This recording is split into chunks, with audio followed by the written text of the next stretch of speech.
Both candidates agreed they want a Republican to take over the 2nd congressional district seat.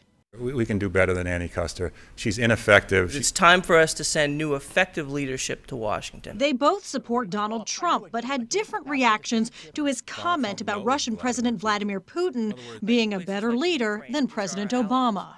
I'm not going to give more support to Vladimir Putin at this time.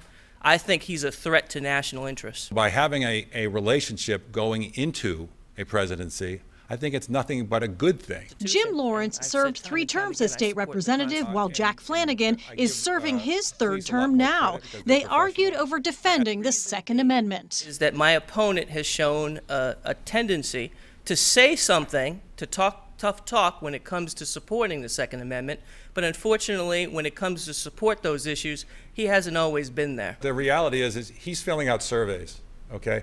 I'm actually introducing legislation. And repealing or amending the Affordable Care Act. Do you want people suffering from cancer not to get treated? You can't have it both ways, Jack. You just said you wanted to take a federal law away with Obamacare. And yes, you said it's expanded Medicaid. Expanded Medicaid is a component of the Affordable Care Act. They also touched on the drug epidemic, Zika funding, and how to handle Syrian refugees. Jack Flanagan suggesting safe zones overseas. The area would be protected by the military, established by the Army Corps of Engineers. As a military veteran, I am sick and tired of non-vets saying they want to put American soldiers in harm's way for police actions somewhere else.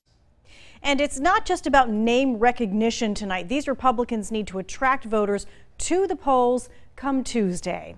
Live in the studio, Gene Mackin, WMUR News 9. Thank you, Gene. And right after the debate, both of the candidates took to the spin room to talk about how they see themselves to be different from their opponent. We were able to differentiate my candidacy from that of Representative Flanagan. Several cases I think I was able to show how he's been for certain things and then went and did something else to vote for it, and then once again he's campaigning saying that he's against it again. Mr. Lawrence just had the same talking points as he was in the other debate and so on. So, you know, I just think that's the one thing hopefully people took home with it. It was that when it comes to issues, there's a difference. Well, this is a race that could be as tight as any of them in this primary election season. So we'll keep our eyes on this one, and we'll see how this debate impacted it. But our